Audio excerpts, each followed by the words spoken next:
Hello everyone, welcome to our YouTube channel electrical finger tips. दोस्तों, मैं आपका दोस्त और होस्ट अनीश कुमार आप लोगों के बीच एक बार फिर से स्टैटिक जीके सीरीज का एक सीरीज रिक्वेस्ट वीडियो लेकर आया हूं, जिसमें मैं आपको famous books and their authors के टॉपिक्स कवर करूंगा। ये जो क्वेश्चंस है वो प्रीवियसली किसी न किसी एग्जाम में पूछे गए सवाल है और ये आने की संभावना भी इनकी बहुत ज़्यादा है। बहुत ज़्यादा इंपॉर्टेंट ये बुक है और उनके ऑथर है, तो आप इन वीडियो को इग्नोर ना करेंगे और ध्यान से देखेंगे। तो दोस्तों, ये जो बुक्स एंड ऑथर्स हैं ये हर एग्जाम में आपको 2 से या 3 मार्क्स दिला देंगे।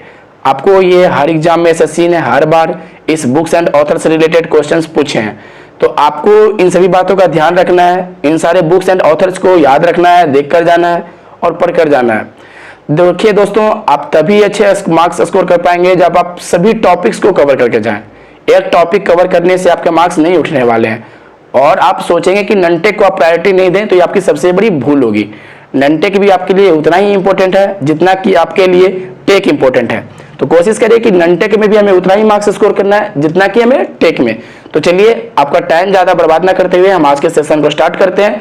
तो सबसे पहले जो आज का सेशन है फेमस बुक्स एंड ऑथर्स, दोस्तों इसे शेयर एंड लाइक जरूर कीजिएगा क्योंकि आपका यही चीज़ हमें मोटिवेट करता है। चलिए तो स्टार्ट करते हैं आज का नया सेशन क्वेश्चन नंबर 1 के फर्स्ट के साथ। Who is the author of the book A Passage to England? A Passage to England के पुस्तक के लेखक कौन है?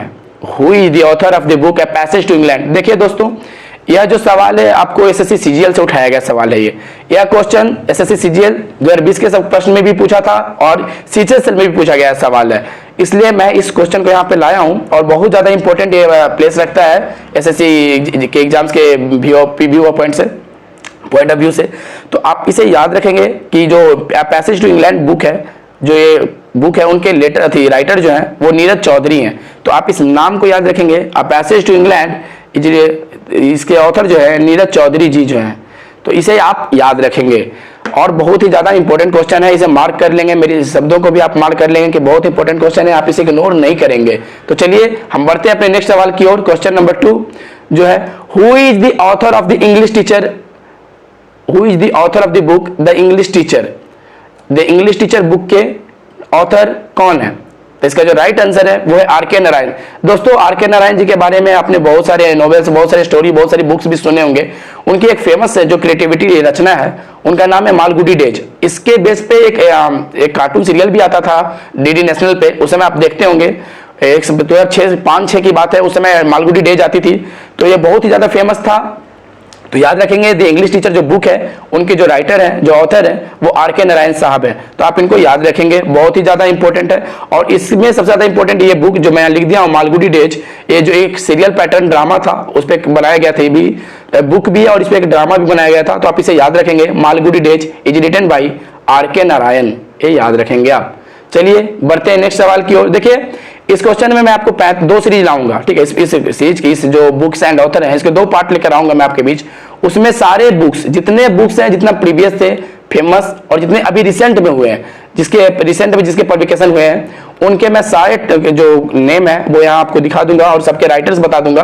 तो आप बेफिक्र हो जाएं, बुक्स एंड ऑथर से कोई भी टॉपिक आपका, कोई भी क्वेश्चन आपका नहीं छूटेगा। बस आप इसे पूरा पढ़ें, पूरा देख कर जाएं, क्योंकि एक क्वेश्चन में कोई सारे सवाल छुपे होते हैं, तो आप पूरा देख कर जाएं। चलिए बढ़ते हैं अपने नेक्स्ट क्वेश्चन की ओर, जो क्वेश्चन नंबर 3 है। Whose autobiography is A century is not enough? किसकी ऑटोबायोग्राफी है, किसकी जीवनी है A century is not enough? देखिए, इसका जो राइट आंसर है वो है सौरभ गांगुली। सौरभ गांगुली फॉर्मर भारतीय कप्तान रह चुके हैं क्रिकेट टीम के, और हाल ही में उन्हें बीसीसीआई के अध्यक्ष पद से हटाया गया है। वो बीसीसीआई के चेयरमैन भी थे, BCCI board of control for cricket in India. जैसे क्रिकेट जो इंडिया में होता है उसके कंट्रोलिंग बोर्ड है बीसीसीआई, आप ये भी याद रखेंगे। और इसका जो हेडक्वार्टर है मुंबई में है, तो मुंबई के वानखेड़े स्टेडियम में इसका जो हेडक्वार्टर है, आप वो भी याद रखेंगे। सौरभ गांगुली जिन्होंने 2003 के वर्ल्ड कप में भारत को फाइनल तक में पहुंचाया था, तो आप ये चीज याद रखेंगे, इग्नोर नहीं करेंगे। ये ऑटोबायोग्राफी है इनकी, A century is not enough। भारतीय क्रिकेट टीम के कप्तान थे ये, फॉर्मर कप्तान रह चुके हैं, याद रखेंगे इस चीज को आप। तो आगे बढ़ते हैं नेक्स्ट क्वेश्चन की ओर, जो क्वेश्चन नंबर 4 है हमारा। Which among the following book was not written by the great Indian poet Kalidas? देखिए दोस्तों, इस तरह के भी सवाल आपको देखने को मिल जाएंगे कि इनमें से कौन से ऐसे रचना है, कौन सी ऐसी पुस्तक है जो कालिदास जी के द्वारा नहीं लिखा गया है, ठीक है। तो उसका जो ऑप्शन यहाँ पे दिया हुआ है पढ़िएगा, शकुंतला, ऋतु संहार, मालती माधव, मेघदूतम। दोस्तों यहाँ पे आपको जो राइट आंसर चुनना है वो ऋतु संहार, शकुंतला, मालती माधव और मेघदूतम में से चुनना है। तो आपको जो इसका जो राइट आंसर है आपको चुनना है, इसका आप आंसर करेंगे, इसका कमेंट बॉक्स में आप करेंगे, तो आप इसका आंसर देंगे मुझे वहां। मैं भी जानना चाहता हूं कि आप कितना जानते हैं कालिदास जी के बारे में। इसका आंसर आप कमेंट बॉक्स में ड्रॉप करेंगे। चलिए तो हम बढ़ते हैं नेक्स्ट क्वेश्चन की ओर। देखिए एक चीज का आंसर यहाँ पे दे दिया है मैंने, तो आपको तो फिर बताने की जरूरत ही नहीं होगी। देखिए इसका जो राइट आंसर है वो है मालती माधव। मालती माधव जो है वो, ये जो मालती माधव है वो भवभूति के द्वारा लिखा गया है। आप इस चीज को याद रखिएगा। देखिए इनकी 3 रचना बहुत फेमस रचना है, आप इसे इग्नोर करके नहीं चलेंगे। जो कालिदास जी जो ग्रेट पोएट हुए हमारे, उनकी बहुत ही फेमस रचना है शकुंतला, ऋतु संहार और मेघदूतम। इन 3 चीजों को तो आप याद ही रख लेंगे, बहुत ही ज्यादा इंपॉर्टेंट है ये, तो आप इस चीज को इग्नोर करके नहीं चलेंगे। ऋतु संहार, मेघदूतम और ये शकुंतला, ये बहुत ज्यादा इंपॉर्टेंट है, आप इसे इग्नोर करके नहीं चल सकते हैं। तो याद रखेंगे मालती माधव जो है किनके द्वारा लिखा गया है, वो भवभूति के द्वारा लिखा गया है। तो ऐसे करके भी सवाल आते हैं कि इनमें से कौन सी रचना कालिदास के नहीं है, तो आप याद रखेंगे कि शकुंतलम, ऋतु संहार, मेघदूत, ये सब जो है कालिदास जी के लिखे गए पुस्तक हैं, तो आप याद रखेंगे इस चीजों को। चलिए बढ़ते हैं नेक्स्ट सवाल की ओर, जो कि क्वेश्चन नंबर 5 है हमारा। Who is the author of the book changing India? Changing India जो पुस्तक है उसके लेखक कौन है? तो याद रखेंगे हमारे former prime minister doctor Manmohan Singh ji. ये बहुत बड़े अर्थशास्त्री भी रहे हैं दोस्तों, इनके बारे में भी याद रखना है कि बहुत बड़े अर्थशास्त्री रहे हैं ये। IMF में ये मतलब चीफ इकोनॉमिस्ट के तौर पे भी थे, तो याद रखेंगे बहुत बड़ी अर्थशास्त्र से रिलेटेड संस्था में ये इकोनॉमिस्ट के पद पर रह चुके हैं। याद रखेंगे फॉर्मर प्राइम मिनिस्टर थे हमारे भारत के। तो चेंजिंग इंडिया जो पुस्तक है इन्हीं के द्वारा लिखी गई है, तो याद रखेंगे। को आगे क्वेश्चन नंबर 6 जो है उसे मैंने बुक्स एंड ऑथर्स करके दिया है, उसे आप इजिली याद रखेंगे। जो फेमस बुक्स इधर लेफ्ट साइड में आप देख रहे होंगे मैंने बुक्स लिख दिया है, और राइट साइड में आप देखेंगे कि मैंने ऑथर्स लिख दिया है। तो चलिए ये बुक्स एंड ये ऑथर्स, तो इसके रिलेटेड आपको मैं बताता हूं। पहला जो है एग्जाम वॉरियर। एग्जाम वॉरियर जो हमारे नरेंद्र मोदी जी ने लिखा है, प्राइम मिनिस्टर हमारे हैं नरेंद्र मोदी जी ने। इनकी एक और बुक है सोशल हार्मोनी, ये भी याद रखना है कि एग्जाम वॉरियर के साथ साथ सोशल हार्मोनी भी नरेंद्र मोदी जी की रचना है, आप याद रखेंगे। चलिए सेकंड जो है an era of darkness the British empire in India. फिर से why I am a Hindu, the paradoxical prime minister. ये तीनों जो कृतियां हैं, जो तीनों रचना है वो शशि थरूर जी का है, याद रखेंगे। An era of darkness, the British empire in India, why I am a Hindu and the paradoxical prime minister, ये जो तीनों रचना है वो शशि थरूर जी का है। चलिए हम बढ़ते हैं नेक्स्ट क्वेश्चन की ओर, जो है wings of fire. Wings of fire बहुत फेमस बुक है और हर दफा एग्जाम में पूछता है, याद रखेंगे, आप इसे नोट कर लेंगे। Wings of fire is written by doctor APJ Abdul Kalam. देखिए दोस्तों ये उनकी ऑटोबायोग्राफी है, उनकी जीवनी है, याद रखेंगे। उन्होंने खुद पे मतलब खुद के संघर्ष, खुद की गाथा उसमें लिखी है। Wings of fire doctor APJ Abdul Kalam ji का है। इनके और भी पुस्तक हैं जिनके नाम से मैं आगे वीडियो में और क्वेश्चन है उसमें मैं बता दूंगा, तो इसे आप याद रखेंगे, बहुत ही फेमस है, हर एग्जाम में पूछने वाले इसकी प्रोबेबिलिटी रहती है, तो आप इसे इग्नोर करके नहीं चलेंगे। चलिए बढ़ते हैं नेक्स्ट बुक की ओर, द नेमसेक जो ये है जंपा लाहिरी जी का है, याद रखेंगे। द नेमसेक जो रचना है वो जंपा लाहिरी जी का है। फिर है 7 नंबर में वाइज एंड अदरवाइज, ये जो है सुधा मूर्ति जी का है। दोस्तों सुधा मूर्ति जी जो हमारे इन्फोसिस के प्रेसिडेंट, इन्फोसिस के मालिक हैं नारायण मूर्ति जी, उनके वाइफ हैं, और सुधा मूर्ति जी चेयरमैन है इन्फोसिस की। तो याद रखेंगे, ये भी सवाल पूछ सकता है who is the chairman of Infosys, तो इस तरह से भी याद रखना है कि सुधा मूर्ति इन्फोसिस के जो मालिक हैं हमारे नारायण मूर्ति साहब, उनकी पत्नी है ये सुधा मूर्ति जी। तो चलिए इस चीज को याद रखेंगे, वाइज एंड अदरवाइज। चलिए बढ़ते हैं नेक्स्ट क्वेश्चन की ओर, जो हमारा है दिल्ली इज नॉट फार किसकी रचना है? तो Delhi is not far is the रचना ऑफ रस्किन बॉन्ड जी की रचना है। देखिए दोस्तों Ruskin Bond ji famous writer हैं, उनके बहुत सारे पुस्तक आपको देखने को मिलेंगे, आगे भी उसके क्वेश्चंस और आएंगे, तो आप उनके बुक्स के सारे याद रखेंगे, एटलीस्ट इनके तो जरूर आप याद रखेंगे। देखिए मैंने डबल स्टार कर रखा है यहाँ पे, आप देख सकते हैं यहाँ पे मैंने डबल मार्क कर रखा है, तो बहुत ज्यादा इंपॉर्टेंट है ये, इसे आप इग्नोर करके नहीं चलेंगे। Delhi is not far is written by Ruskin Bond. चलिए और आगे जो है 9th नंबर में बढ़ते हैं, freedom in exile. Freedom in exile, the art of happiness and the little book of encouragement. देखिए दोस्तों, इन तीनों में सबसे ज्यादा important the little book of encouragement है। ठीक है, हर बार एग्जाम में पूछा गया सवाल है, who is the author of the little book of encouragement. तो इन तीनों का जो आंसर है वो दलाई लामा है। फ्रीडम इन एग्जाइल जो है इनकी ऑटोबायोग्राफी है, और द आर्ट ऑफ हैप्पीनेस ए दलाई लामा जी की है। देखिए दलाई लामा जी जो है स्पिरिचुअल गुरु है तिब्बतीय लोगों को, तिब्बत के जो लोग हैं उनके धार्मिक गुरु हैं, ये स्पिरिचुअल गुरु हैं ये दलाई लामा जी। तो आप इनको याद रखेंगे। The little book of encouragement is written by Dalai Lama. बहुत ज्यादा इंपॉर्टेंट है, बहुत ज्यादा इंपॉर्टेंट, इस चीज को याद रखेंगे, आप इग्नोर नहीं करेंगे। चलिए तो बढ़ते हैं हम अपने नेक्स्ट बुक एंड ऑथर्स की ओर, जो है target 3 million, target 3 billion, target 3 billion. देखिए यहाँ पे डॉक्टर एपीजे अब्दुल कलाम जी की एक और रचना यहाँ पे आ चुकी है आप लोगों के सामने। Target 3 billion is written by doctor APJ Abdul Kalam, याद रखेंगे आप। चलिए 11वें नंबर में every vote counts the story of India's election. बहुत बहुत ज्यादा इंपॉर्टेंट, बहुत ज्यादा इंपॉर्टेंट, क्योंकि every vote count the story of India's election, ये जो है जो कृति है वो नवीन चावला जी की है, याद रखेंगे, बहुत इंपॉर्टेंट। देखिए दोस्तों, इसमें जितने भी बुक्स लाए हैं मैंने वो बहुत ज्यादा इंपॉर्टेंट है, मैंने चुन चुन कर लाया इन चीजों को। सिलेक्टिव चीजें हैं जो एग्जाम में पूछते हैं, ऐसे ही नहीं कि क्वेश्चन कहीं से भी उठाया और डाल दिया गया है इसमें, नहीं, ये सोचकर डाला गया है कि क्या इसकी प्रोबेबिलिटी बन रही है, क्या ये रिसेंट टाइम में पूछा गया है, किस एग्जाम में पूछा गया है, कितनी बार पूछा गया है। तो इन सब के बेसिस पे क्वेश्चंस बने हुए हैं, ऐसे नहीं कि कहीं से डाल दिया गया है। तो सो आप इसे इग्नोर नहीं करेंगे, पूरी वीडियो देखेंगे, ताकि एक क्वेश्चन भी अगर इसके लास्ट से लड़ गया तो ये वीडियो आपके लिए मेरे लिए दोनों सार्थक हो जाएगा। तो आप इस चीज का ध्यान रखेंगे। चलिए हम बढ़ते हैं नेक्स्ट बुक की ओर, जो बुक नंबर है हमारा 12th number, the origin of a species. ये जो है ये भी बहुत फेमस है, आप इसे इग्नोर करके नहीं चल सकते। ये जो बुक है the origin of a species, ये बहुत ज्यादा फेमस है। चार्ल्स डार्विन, आपने सुना होगा इनका नाम, चार्ल्स डार्विन जी, इनकी बहुत ही ज्यादा फेमस ये बुक है the origin of a species. चलिए आगे नेक्स्ट 13 नंबर में है अमुक्त मालदेया, बहुत ज्यादा इंपॉर्टेंट, बहुत ज्यादा इंपॉर्टेंट।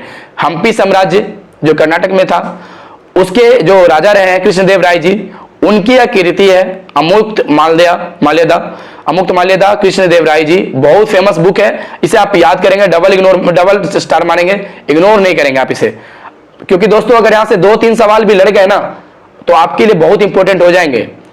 और ये जो फेमस बुक्स हैं ये जरूर पूछते हैं एसएससी के हर शिफ्ट में आपको देखने को मिल जाएंगे इस तरह के क्वेश्चंस कि बुक्स एंड ऑथर्स। तो आप कभी कभी तो मैच करने भी दे देता है या छांटने के लिए भी दे देता है, क्योंकि कौन सी कलाकृति नहीं है, जैसे मैंने कालिदास वाला भी बताया था। तो आप कोशिश करेंगे सारी चीज को देखकर जाए। इसका पार्ट 2 भी मैं लेकर आऊंगा, उसमें जो रिसेंट पब्लिकेशन हुए हैं, जैसे जितने भी नए नए ऑथर हैं जिनकी पब्लिकेशन हाल में हुई है उनके वो उसमें कंटेंट रहेंगे, तो आप उसे पूरा देख कर जाएंगे। चलिए बढ़ते हैं नेक्स्ट बुक्स एंड ऑथर्स की ओर। देखिए गुलामगिरी बहुत ज्यादा फेमस है, आप लोगों ने कहीं ना कहीं इस चीज को सुना होगा गुलामगिरी के बारे में। ये जो गुलामगिरी है वो महात्मा ज्योतिबा फुले जी की रचना है, इनका संबंध महाराष्ट्र से है। ज्योतिबा फुले जी का, ये भी क्रांतिकारी थी, ये भी इन्होंने भी बहुत सारी क्रांति में भाग लिया। तो गुलामगिरी जो इनकी पुस्तक है वो ज्योतिबा फुले जी की है, याद रखेंगे आप इस चीज को, इग्नोर नहीं करेंगे, हर एग्जाम में आपको ये देखने को मिल जाएगा। फिर आगे है the God of small things, very very important, बहुत ज्यादा important. The God of small things, आप एक चीज फील कर पा रहे होंगे कि इसमें जो क्वेश्चन है आपने कहीं ना अगर पेपर दिए होंगे तो ये सब आपने देखे होंगे इस बुक्स को, और आपसे छूटे होंगे या बने भी होंगे। तो आप कोशिश करेंगे कि अब ना छूटे, नेक्स्ट टाइम से ये सब क्वेश्चंस आपसे ना छूटे। तो the God of small things, इसके जो राइटर हैं अरुंधति रॉय जी, देखिए इनकी इस कलाकृति के लिए, इसकी इस कृति के लिए इन्हें मैन बुकर प्राइज भी मिल चुका है। The God of small things के लिए 1997 में अरुंधति रॉय जी को मान बुकर प्राइज भी मिल चुका है। तो आप इस चीज को याद रखेंगे, सोच सकते हैं कितना इंपॉर्टेंट ये सवाल है। Playing it my way, playing it my way हमारे god of cricket Sachin Tendulkar ji की कृति है, उनकी ऑटोबायोग्राफी है, याद रखेंगे इस चीज को। इस सचिन जी से भी सवाल बहुत ज्यादा पूछता है, तो उनकी कलाकृति है, उनकी रचना है, पूछ लेगा प्लेइंग इट माई वे किसकी रचना है, किसकी पुस्तक है, तो याद रखेंगे सचिन तेंदुलकर जी की है, मेरे फेवरेट क्रिकेटर भी रहे हैं ये। चलिए 16 नंबर क्वेश्चन जो है गोदान, बहुत इंपॉर्टेंट है, आप इसका इंपॉर्टेंस समझ सकते हैं। गोदान हम लोग बचपन में भी मतलब इनकी कहानियां देखते थे, मुंशी प्रेमचंद जी की जो पंचतंत्र वगैरह बहुत सारे हम लोग मतलब विष्णु शर्मा जी की है। लेकिन उस समय ही गोदान की पुस्तक भी आती थी, उसे भी हमने देखा है, पढ़ा है। तो आप इस बुक का नाम जो है गोदान, जिसका मीनिंग होता है कि गिफ्ट ऑफ गौ, मतलब गाय का दान। तो ये जो है बहुत ही फेमस कृति है मुंशी प्रेमचंद जी की, याद रखेंगे, बहुत इंपॉर्टेंट है गोदान। चलिए हम बढ़ते हैं नेक्स्ट क्वेश्चन की ओर, नेक्स्ट बुक्स की ओर, जिसका नाम है कमायनी। कमायनी, जिसके रचनाकार हैं जयशंकर प्रसाद जी। फिर है बिकमिंग, 18th नंबर में बुक जो है बिकमिंग, बहुत इंपॉर्टेंट बिकमिंग। ये इसलिए इंपॉर्टेंट रखता है दोस्तों क्योंकि यूएसए के प्रेसिडेंट बराक ओबामा जी की पत्नी मिशेल ओबामा, उन्होंने लिखा था the first lady of that time when Obama was president. जिस समय ओबामा जी प्रेसिडेंट थे, वो समझिए कि मिशेल ओबामा जो राष्ट्रपति की पत्नी होती है वो पहली महिला होती है किसी भी देश की, और जो राष्ट्रपति होते हैं वो किसी भी देश के प्रथम व्यक्ति होते हैं। तो इस चीज को याद रखना है कि जो राष्ट्रपति साहब वहां के थे बराक ओबामा जी, उनकी यह पत्नी थी मिशेल ओबामा, और उनकी यह कृति है बिकमिंग, याद रखेंगे, पूछा गया सवाल है ये। चलिए बढ़ते हैं नेक्स्ट क्वेश्चन की ओर। War and peace, war and peace, Leo Tolstoy. Leo Tolstoy की यह पुस्तक है वार एंड पीस, जो कि एक रशियन राइटर थे, आप इसे याद रखेंगे, बहुत ज्यादा इंपॉर्टेंट है भी है, वार एंड पीस पूछता है। देखिए दोस्तों इसमें सारे इंपॉर्टेंट क्वेश्चंस हैं, आप किसी को भी इग्नोर करके नहीं चल सकते हैं। हर किसी का वेटेज, अगर एग्जाम में कोई भी ननटेक का क्वेश्चन होता है तो उसका हर किसी का वेटेज 1 नंबर का होता है, लेकिन वो 1 नंबर किसी चीज से भी हो सकता है, या तो वो आपको टेक्निकल या ननटेक से हो सकता है, तो आप उसे इग्नोर नहीं कर सकते हैं। चलिए क्वेश्चन नंबर, मतलब बुक नंबर जो 20 है उसकी ये बात करते हैं। एवरी चाइल्ड मैटर्स, दोस्तों बहुत ही ज्यादा इंपॉर्टेंट, बहुत ही ज्यादा इंपॉर्टेंट।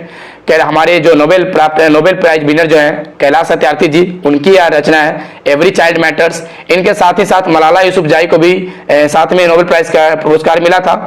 तो इस चीज को आप याद रखेंगे कि कैलाश सत्यार्थी जी की ये रचना है। चलिए आगे बढ़ते हैं। Long walk to freedom, long walk to freedom, ये जो रचना है वो नेल्सन मंडेला जी के हैं, याद रखेंगे। नेल्सन मंडेला जी का संबंध दक्षिण अफ्रीका से था, इन्होंने वहां की आजादी के लिए बहुत कुछ संघर्ष किया, इन्हें जेल भी रहना पड़ा। तो याद रखेंगे इस चीज को कि लॉन्ग वॉक टू फ्रीडम, ये जो रचना है नेल्सन मंडेला, याद रखेंगे नेल्सन मंडेला। जैसे भारत में महात्मा गांधी जी को माना जाता है, वैसे ही वहां नेल्सन मंडेला जी को माना जाता है, तो आप इस चीज को याद रखेंगे, इग्नोर नहीं करेंगे। चलिए बढ़ते हैं नेक्स्ट क्वेश्चन की ओर।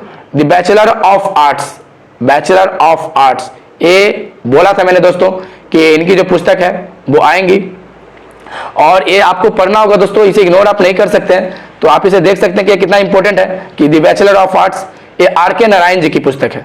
किसकी है? आर.के. नारायण जी की। तो याद रखेंगे इस चीज को कि द बैचलर ऑफ आर्ट्स जो कृति है वो आर.के. नारायण जी की है।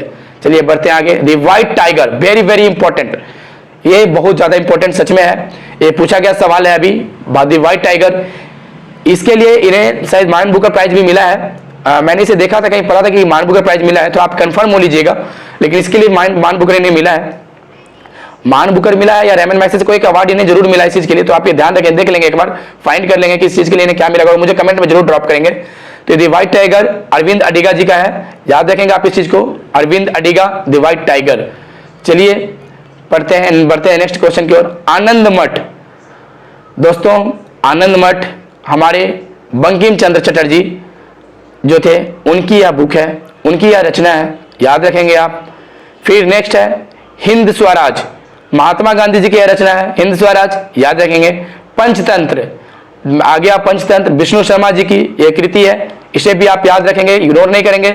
महात्मा गांधी जी की, बंकिम चंद्र चट्टोपाध्याय जी की, और ये विष्णु शर्मा जी की, आप याद रखेंगे। चलिए बढ़ते हैं नेक्स्ट। देखिए दोस्तों, an autobiography, the broken being, the discovery of India, a bunch of old letters, glimpse of world history, जिसमें से सिर्फ द ब्रोकन ऑफ बीइंग, देखिएगा द ब्रोकन ऑफ बीइंग, सिर्फ एक पुस्तक जो है एडम ली जी की है, एडम ली, यहां पे मैंने मेंशन कर दिया एडम ली।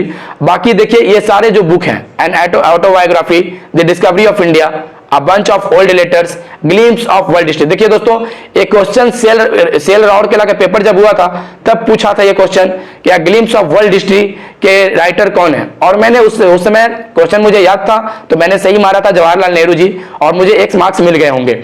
तो याद रखिएगा इस चीज को कि ग्लिम्स ऑफ वर्ल्ड हिस्ट्री जो है जवाहरलाल नेहरू जी की कृति है। इनकी 2-3 कृतियां हैं जो फेमस है, याद रखना है। A bunch of old letters, a glimpse of world history and autobiography, आपको किसी न किसी एग्जाम में दिखने को मिल जाएगी इनकी कलाकृतियां। तो आप इसे याद कर लेंगे, लिख लेंगे, और जो बीच में दी ब्रोकन बीइंग है एडम ली, इसे भी आप याद रखेंगे।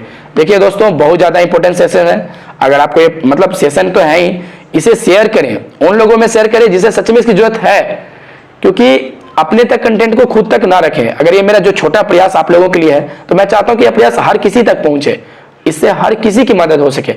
मेरा एक छोटा सा प्रयास आपकी कामयाबी की ओर, और मैं करता रहूंगा। और मैं मेरी तरफ से, मेरी टीम की तरफ से आप लोगों के लिए हमेशा 90 दिन का जो सीरीज मैंने अनाउंस किया है वो लेकर आऊंगा, और उसमें पूरा टॉपिक आपके कवर करा दूंगा। चलिए तो बढ़ते हैं नेक्स्ट बुक्स की ओर। अनब्रेकेबल, बहुत फेमस, आपने भी सुना होगा अनब्रेकेबल जो पुस्तक है। एक से जो राइटर है वो MC मैरी कॉम जी हैं। आप जानते हैं MC मैरी कॉम, बॉक्सिंग से इनका संबंध है, महिला बॉक्सिंग से करती हैं। तो अनब्रेकेबल इनकी रचना है, याद रखेंगे अनब्रेकेबल। नील दर्पण, वेरी वेरी इंपॉर्टेंट, नील दर्पण। दोस्तों पहले की जो बुक्स एंड रचना है ना, उसमें ये बहुत ज्यादा इंपॉर्टेंट है, बहुत ज्यादा इंपॉर्टेंट रखता है प्लेस। नील दर्पण, इसके जो रचनाकार हैं, जो इसके राइटर हैं, जो इसके ऑथर हैं, वो है दीनबंधु मित्र, दीनबंधु मित्र, तो याद रखेंगे। चलिए बढ़ते हैं नेक्स्ट सवाल, नेक्स्ट बुक्स की ओर। The free voice on democracy, culture and the nation. दोस्तों यह जो रचना है वो रवीश कुमार, हाल ही में रवीश कुमार जी को रेमन मैग्सेसे अवार्ड से नवाजा गया था, और रेमन मैग्सेसे अवार्ड एशिया का नोबेल पुरस्कार कहा जाता है। रवीश कुमार जो NDTV के संपादक थे, और अभी वो शायद उससे इस्तीफा दे दिए, वो उनसे हट चुके हैं। तो ये जो पुस्तक है the free voice on democracy, culture and the nation, important है, रवीश कुमार जी की है, हाल ही में चर्चा में भी थे, तो इस चीज को आप याद रखेंगे। चलिए 31 नंबर, नोवेल किचोटे, जो नोवेल किचोटे है वो किन की है, तो याद रखेंगे सलमान रशीद। ये भी बहुत ही ज्यादा फेमस राइटर है, इनके भी सवाल आपको हर बुक्स में दिखने को मिल जाएंगे, हर क्वेश्चन में पेपर्स में मिल जाएंगे, सलमान रशीद। तो इनको आप इग्नोर करके नहीं चल सकते हैं, आपको इनको याद रखना है। और जितने भी बुक्स मैं आपको यहाँ कवर करा रहा हूँ, आपको एक बार रिवीजन भी करना है, क्योंकि एक बार में आपको याद शायद नहीं हो, लेकिन रिवीजन करने से जो मैं PDF आपको टेलीग्राम पे देता हूँ, उससे आप एक बार जरूर देखेंगे, उससे अपने आप में अंदाजा लगाएंगे कि आपको कितना वो चीज याद रह गया है। चलिए बढ़ते हैं नेक्स्ट बुक्स की ओर। नेक्स्ट बुक व्हाट हैपेंड, याद रखेंगे Hillary Clinton.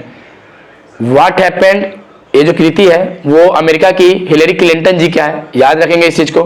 33 number, novel a passage to India, a passage to India, बहुत फेमस कृति है, ये बहुत फेमस रचना है इनकी, EM फोस्टर साहब की, जो मतलब इंग्लिश ऑथर थे।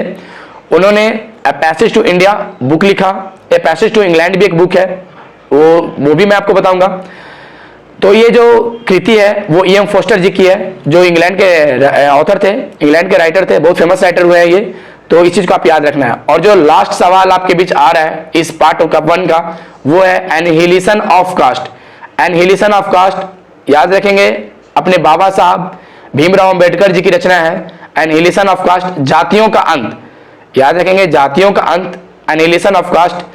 जो अनटचेबिलिटी है आर्टिकल नंबर 17, उससे रिलेटेड मतलब याद रखना कि जो अनटचेबिलिटी है किस आर्टिकल में ये भी पूछ देता है, जाति संबंधित है, छुआछूत से संबंधित है, डिस्क्रिमिनेशन से, तो आर्टिकल 17 ये भी आपको याद रखना है, इससे रिलेटेड मैं आपको बता रहा हूँ। तो एनहिलेशन ऑफ कास्ट जो जातियों का अंत है वो बाबा भीमराव अंबेडकर जी का है, याद रखेंगे, बहुत फेमस बुक है इनकी। तो मिलते हैं नेक्स्ट वीडियो में पार्ट 2 के साथ। दोस्तों इसे लाइक शेयर और सब्सक्राइब जरूर करेंगे चैनल को, ताकि हमें मोटिवेशन मिले और मैं आपको इस सीरीज को कंटिन्यू रख सकूं। तो मिलते हैं नेक्स्ट पार्ट में, तब तक के लिए थैंक यू, जय हिंद, जय भारत।